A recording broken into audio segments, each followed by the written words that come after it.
What do I need to do in order to get further, faster? That's an iceberg. Yeah, of course it is. It's about capability, it's about credibility, and it's about chemistry. EQ is 5 other things. Figure out your EQ score. It has something to do with problem solving. Time, money, effort, energy, people, all of that kind of stuff. Self-regulation is about really important resilience. We want people to respond, not to react to things. These are all leadership attributes, in case you haven't figured that out. Whilst IQ has got you here, it's going to be EQ that gets you there. The age-old question, IQ versus EQ. It's IQ versus emotional intelligence. Which matters more in life? Which is more crucial in leadership? Hold fast. Well, if you've read our book, or really sort of any leadership literature from the past 2 decades, I suppose, but especially our book, you'll know that emotional intelligence, EQ, trumps IQ any day of the week, especially when it comes to effective leadership. There's now a mountain of evidence that shows that emotional intelligence is the strongest single predictor of leadership performance. For instance, a study from Harvard Business School demonstrated that EQ counts for more than twice as much as IQ and technical skill in determining who will be successful.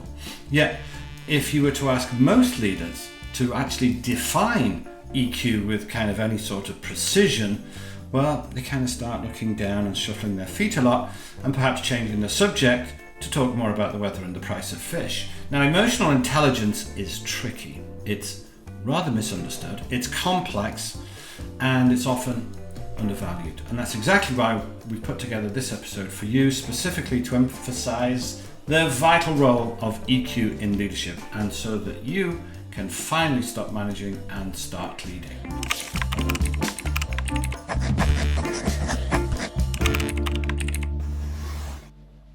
Welcome to Stop Managing and Start Leading, the podcast for leaders who need to stop managing and for managers who want to start leading. I'm your host, Antonio Garrido, the founder and president of My Daily Leadership. I'm a serial entrepreneur, I'm a business founder and leader just like you, and I'm a 3-times author. I have led businesses from the ground level startups all the way to Fortune 60s with billions in revenue and thousands of employees. And what if I told you that the secret to exceptional leadership is easier and closer than you think? Every leader and every manager has the potential to become exceptional. The kind of leader perhaps that you wish you had had. It's the kind of leader perhaps you and your people in your business deserve. And you're no exception. You simply need to discover the mindsets, tools, competencies and habits to unlock that enormous potential. And that's, I guess, where we come in. There's only one thing I'd love for you to do today, other than keep watching this video, of course, and that's to stop by and say hello to our friend, the subscribe button. So please do subscribe to the My Daily Leadership YouTube channel today for more and more actionable insights and practical tools in our podcast episodes that drop every single week. So if you're enjoying them, please do that. And if you're listening on our podcast platform, please say hello to our other friend, the follow button. Both will help you to level up your leadership, so do it now. Okay, story time. When I first saw that tremendous hero of mine, Marshall Goldsmith, he was in a talk about 10 years ago, and I was really struck with his now famous line of, "What got you here won't get you there. What got you here won't get you there." And he's right. And basically the world moves on and it develops and it changes, and so should you if you're in any kind of leadership or management role. Why? Because what got you here won't get you there. And remember too that your job is to future-proof yourself and your teams, and therefore your business. To use the old ice hockey legend Wayne Gretzky's famous words, don't skate to where the puck is, you have to skate to where the puck is going to be. And in a nutshell, isn't that really all that leader and business management is all about? Skating to where the puck is going to be. So, to continue that thought a little, if management got you here, leadership will get you there. If management got you to where the puck is, leadership will get you to where the puck will be. A little deeper still, if we're going to consider that IQ got you here, management, then EQ, leadership, will get you there. So let's take a look by starting to ask ourselves this question. What do I need to do in order to get further, faster? If you typically join us on YouTube, you'll know that we always introduce you to a critical leadership model or two by actually drawing them out. We're visual learners here. That's why at My Daily Leadership, we're VLs. If you're listening on a podcast platform because maybe you're more of an AL, an auditory learner, listen, that's terrific too. But if you want to actually see the content that we're about to talk through drawn out in real time, you're going to have to switch over to YouTube now or later. Now, the models that we draw in this episode, all past episodes and all future episodes will also be available as a complimentary, that means free, download on our website, www.mydailyleadership, those things there, .com/podcast. Okay, let's dive in. So for today's question, because we always start with a question, today's question is, what do I, that's you, so what do I need to do in order to get further, faster? You know, most of the leaders that we talk to want to know the answer to that question. It's a perfectly good question, and that's what we help them with. I want to start by thinking about this principle. So let's talk about a principle. And the principle is, as Marshall Goldsmith said, or rather a derivation of that, our equivalent to that, but if IQ got you here,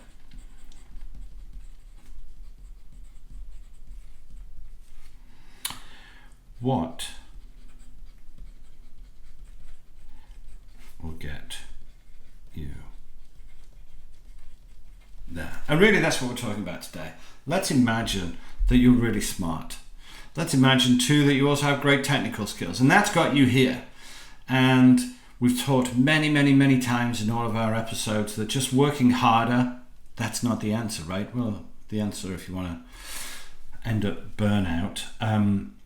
We were talking to one of our customers, clients, real nice CEO just recently, and he told us that he doesn't have time to look after himself. He doesn't have time because his job is so busy. He's constantly running, constantly fighting, constantly swimming against the tide, and we're trying to get his work-life balance right, and it's all over the shop. And we said, look, you got to look after yourself, man. He said, I haven't got time to look after myself in the way that I should. And we just basically said, look, if you can't find time for your wellness, it's mental wellness too, guys, then one day you're going to be forced to find time for your illness. So think about that as we go through today. That's much less of an IQ issue than it is an EQ issue. Let's draw you a quick diagram.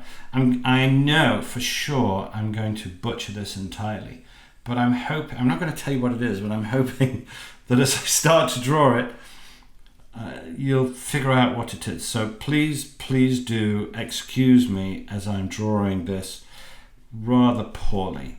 So we'll start by drawing that, and then we'll kind of do this, and I'm hoping that you'll kind of figure out what this is. I'm not sure what it looks like, but let's, for the sake of argument, be kind to me and say, oh, okay, I know what that is. That's an iceberg. Yeah, of course it is. And what do icebergs have? What do icebergs look like? Well, icebergs have, as we all know, about 1/10 of their mass, their total size, as was evidenced by the Titanic, I suppose, and 1/10 above the surface, 1/10 that's visible, 1/10 that we can see, and then they have about 9/10 under the surface, right? So there's 1/10 under. So this is outside. This is the bit that we can see. So we can see this.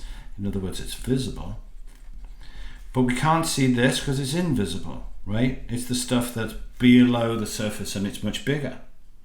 Think about this, that if this is, for the sake of argument, our IQ and technical skill and experience. I'll give you all of that, right? So this is management.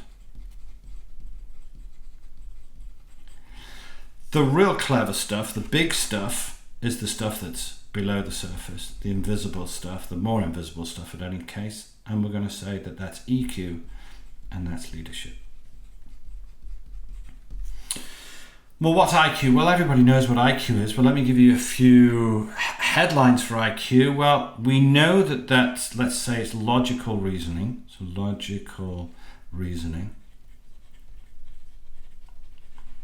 If any of you have taken an IQ test recently, you'll know that there's an amount of logical reasoning they test for. They test for problem solving. I think it's hyphenated. It is now.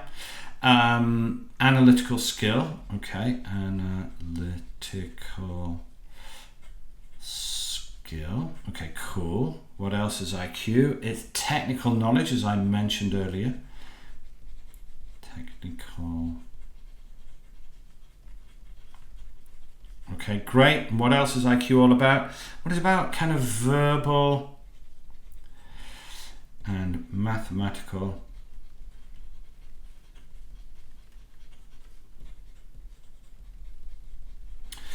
ability. Well, we know what IQ is, right? And so how is IQ demonstrated? Well, normally by, I don't know, university degree or two, perhaps, some kind of accreditation with some kind of body, perhaps, some kind of demonstration of progress over time, perhaps, right? We know what IQ kind of looks like, even if you've never taken the test. We know what technical skill looks like. Again, we can have a look at a CV. We'll kind of describe all of that sort of stuff over the course of your career. So whenever we are interviewing for our clients, sometimes they say to us, you know, find us a new CEO, find us a new exec board member, or even just find us a new accountant, perhaps, right? We always approach the task as it's 3 C's, and we're going to talk about this 3C model in probably, I don't know, 6 or 7 videos time. When we're recruiting, it's a 3C model. It's about capability, it's about credibility, and it's about chemistry, right? So we're going to unpick that, as I say, in a few episodes time. But your CV, more than anything else, talks about well, think about it for a second. So you're recruiting for somebody for a role, and maybe you'll take an assessment. Well, the assessment will tell you, you know, how capable they are. Their CV will tell you how credible they are. And the interview will talk to you about chemistry, right, and core values and all of those kind of good things. So your CV will talk a lot about your IQ, talk a lot about your technical skill and experience. Great. What it doesn't talk about, really, in any kind of way, in any kind of meaningful way, really, is emotional intelligence. And as I'm demonstrating here, that's really important. So if IQ got you here, terrific, well done. What's going to get you there? What's going to drive you forward? Where does all of that real clever forward stuff look like? Well, it's in below the surface, and it's in EQ. Well, what does EQ contain? Well, EQ is 5 other things. It's all about self-awareness. Now, everybody thinks they are very self-aware. They're not, right? Everybody thinks they're a great driver. Statistics would suggest otherwise, right? So take an assessment. It doesn't have to be our assessment, our benchmark. That's pretty cool, right? But figure this stuff out. Figure out your EQ score. It's really, really important. But anyway, what's EQ about? As I mentioned earlier, not many people can actually even describe what it is, but it's about self-awareness. Great, okay. It's about self-regulation. It's about impulse control, those kind of things, self-regulation. What do you do? How do you respond to issues? How do your eyes betray what you're really thinking, right? Body language and all that kind of stuff. But anyway, self-regulation. It's about motivation of yourself and others, right? It's about empathy. Empathy isn't just feeling sorry for people. Do you know, we'll do a session on empathy. Well, we're going to do a whole session on EQ for too long, right? Empathy is a very, very misunderstood topic. But anyway, and social skills, right? Okay, social skills. Okay, so we're making some progress here. So we know that management is all about IQ. IQ got you here. Leadership is all about EQ. EQ will get you there. We know what some of those issues are about, but IQ will get you 10th of the way and EQ will get you the rest of the way. If you want to think about it, all of the ocean, all about all the stuff that's under here, right? I think a nice way to think about the ocean, not that the iceberg does much about the ocean, right? But around itself, right? Its own kind of, they are so big, they have their own kind of environments, right? But so the ocean that this iceberg is swimming in, really, you can think about it as the environment. Certainly the most, the close environment, and that really is kind of the culture of the organization. So leadership is really where the culture lives. And what about therefore all of the stuff that's up here, the visible stuff? Well, that's kind of goals and KPIs and all of that, and that's really where management sits. Okay, great. So let's dive into this a little bit more with a pretty groovy table that I hope kind of unpicks all of this. But before we do that, let's just take a quick break from EQ to talk about, well, EQ, but more specifically, I'll show you again because I know you're dying to take a snapshot. More specifically, our book, My Daily Leadership, which is, it says here on the tin, a powerful roadmap for leadership success. And it's doing rather well. I'll tell you about that in a minute. So we talk a lot about emotional intelligence in our book. We cover the importance of EQ, the formula for EQ, what EQ is, what it isn't, and our favorite topic, how journaling habits build EQ over time, certainly self-awareness and all of those kind of things. So if you want to learn more about that, and if you're a leader, if you're a person trying to manage less and lead more, that's why you're here, then you must head over to www.mydailyleadership.com/book to get your grubby bits on one of these, or click the link in the descriptions to get your hand on a copy. Maybe you're an auditory, so you listen. I narrated it myself. And did I say it was included in the top 20 Business Minds Book Award for 2024? And if that doesn't make you hit the buy button, man, I don't know what will. And don't forget to share your thoughts, questions, comments, and any aha moments in the comments. We would love, genuinely, that's why we do this. We'd love to hear from you. Tell us about your own journey with building emotional intelligence, if you would be so gorgeous as to do so. Or maybe you want to ask us a question about anything that you might have about my emotional intelligence, such that it is. Okay, so let's go back to the model. Let's draw a table, hopefully to try and explain what does management and IQ look like? What does leadership and EQ look like? So let me get a new piece of paper, have a sip of my coffee, and we'll get right into it. Okay, so let's, we've dispensed with our iceberg image. This really isn't now an image, it's more of a table. So I'm going to try and make this table as painless as possible. But let's start with a manager, right? So let's look at a manager. And remember, a manager is kind of more IQ based. Let's think about those elements that we talked about earlier. So let's talk about those IQ elements. Let's think about IQ's role, let's say, in leadership. So that's IQ's role in leadership. Let's also think about IQ's role as far as kind of a management approach is.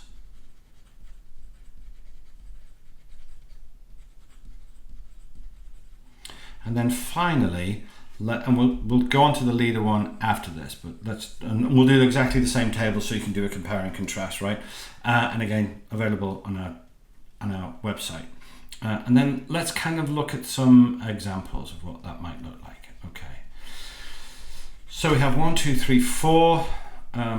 4 columns. Let's see if we can't zip along get this filled in and thought about. So we know that IQ from our previous model, IQ has logical reasoning.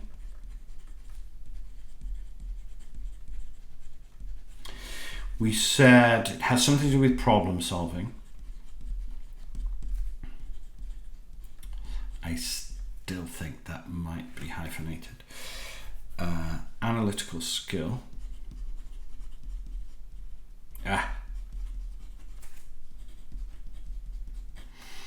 Don't look there, there's absolutely nothing to see. Technical knowledge.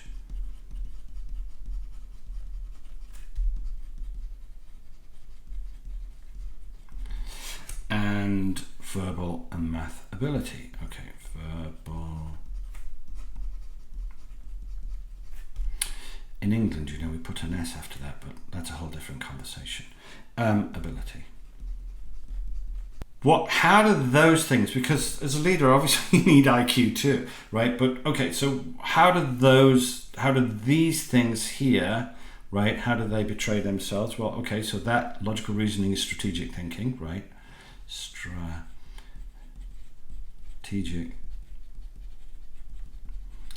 thinking. You don't have to go too far to figure that one out. Problem solving is decision making, right? This is problem analysis.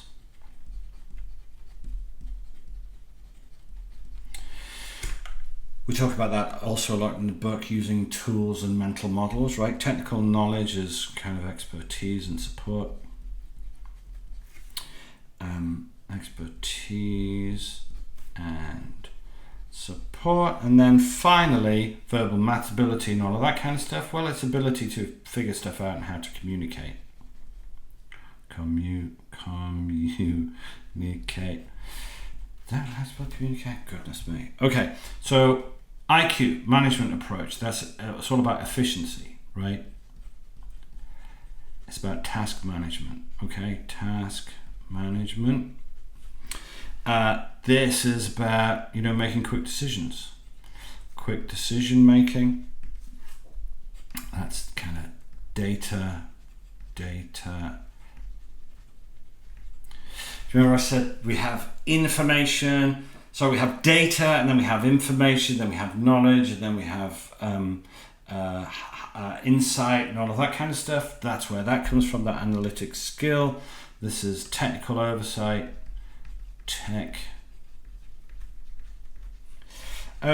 and then this is clear.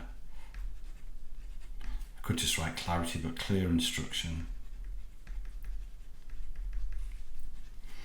Delivery. Okay, so I'm not going to write the examples down, but when you download the image, they will all be there, right, when you go onto the website. But let's have a look here. Logical reasoning, strategic thinking, efficiency, task management. Well, this is, for example, from a manager's point of view, it's about analyzing production schedules, optimizing task assignments, all of that good stuff, right? Here it's about resource allocation, critical skill, resource allocation, time, money, effort, energy, people, all of that kind of stuff, supply chain, all of that kind of stuff. This is preparedness and performance reports, all of that kind of stuff, right? Using data, and more importantly, insights. We're going to do a video all about insights. It might be, an example might be troubleshooting guidelines, right? Based on technical expertise and history and experience and all of that good stuff. And then the last one down here might be, could be for an example, giving really good instructions for quality control processes. That kind of stuff. Get the idea? All right, well, let's think about a leader and EQ. I don't think I'm going to fit it all in here, so let's do a last table, and then we're going to wrap for the day. So let's think then about a leader and EQ, and then you can you download the images and compare and contrast, right? So leader and EQ. So that was a manager, an IQ, leader, and an EQ. So what are those 5 components? Well, we talked about those a few moments ago. They're all about self-awareness, that is also hyphenated. Self-regulation, which is also hyphenated.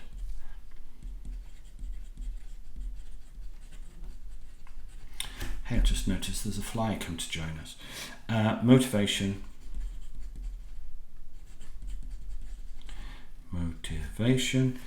empathy, extremely poorly understood, and social skills.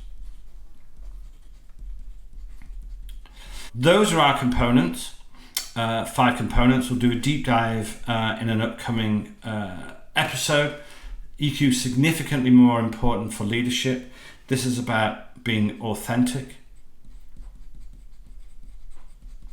And our program, of course, is specifically developed or designed to develop each of these components in enormous detail, right? But this is about authentic leadership. This is about self-regulation, is about really important resilience and composure too, which is critical. Composure. This is about motivation, is about being able to inspire and keep people goal focused, right? Goal focused. This is empathy, is about building trust, critical. Trust and truth, right?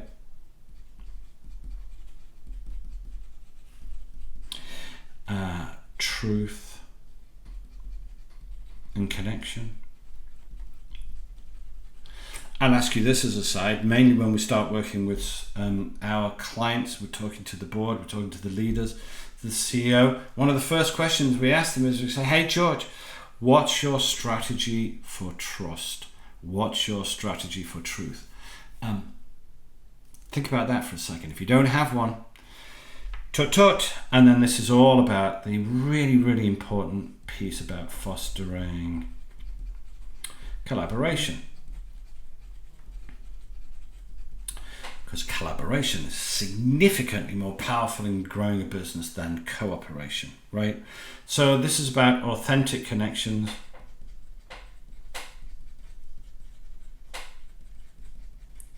These are all leadership attributes, in case you haven't figured that out. This is about modeling resilience.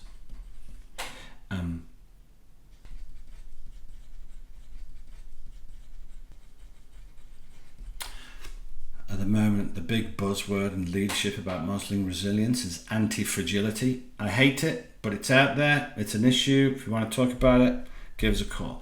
This is about inspiring. This is about team goals, right?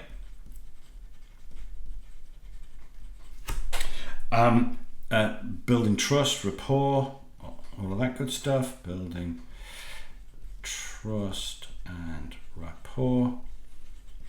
And then that whole thing about fostering collaboration, just as I've said. What does that look like? Well, this, first of all, critical, right? Acknowledging your gaps, right? Those blind spots that we were talking about, encouraging team openness. A lot of leaders struggle with that kind of stuff. This stuff down here is remaining really, really, really composed in a crisis, inspiring calm. We want people to respond, not to react to things. This is about communicating vision, get everybody get behind, motivating a team towards shared goals. A team of people achieve much more than a group of individuals. You know that, don't have to tell you that. This is about actively encouraging feedback, listening to feedback, building trust. Very, very misunderstood and poorly done. And then this is about cross-departmental management, sharing cross-departmental meetings and teamwork and sharing resources. Terrific. Well, I hope that gives you at least some kind of indication of why EQ, whilst IQ has got you here, it's going to be EQ that gets you there, especially if you want to start managing and start leading. And you're going to have to get into this whole thing about developing your self-awareness. Doesn't happen by magic. Developing self-regulation, motivation, empathy, social skills, and all of that good stuff. So I'll wrap, because I know I've taken a lot of your time today, so I will wrap by saying, hey, listen, thanks again for tuning in to our jazzy podcast, which is Stop Managing and Start Leading, which is my daily leadership podcast. And whatever your reason for listening or watching today, I do hope that that was at some point worthwhile, that image of the iceberg. I hope this episode offered you something of value, even if it's just one tool and one thought or one tip that improves your leadership ability by just 1%. Marginal gains, consistently applied over time. Tremendous change. Remember, there's immense power in marginal gains over time. There's also immense power in community. So be a good egg. Share your questions, insights, and topic suggestions in the comments if you're watching on YouTube. And whilst you're down there, give the video a like, you rotter, and subscribe too, why not? So go on, you know you want to. And if you're one of our auditory learners, our ALs, you're only getting half the story. So I do recommend heading over to YouTube channel where today's episode really comes to life. Certainly when you want to see how terrible I am at drawing icebergs. All of our models are available to download. Cornelia will make them terrific. Go and have a look at www.mydailyleadership.com/podcast. And in the next episode, it's a goodie. We're going to be covering a topic that we know and love here on the Stop Managing, Start Leading podcast, and that's our glorious A players, our terrific B players, and our pesky C players. What are we going to do with those? And more importantly, whose fault is it? We'll be figuring out how to hire A players. I'm Antonio Garrido, My Daily Leadership. Thanks for being here. Till next time, love you lots. By wisdom and effort. Take care. See you soon.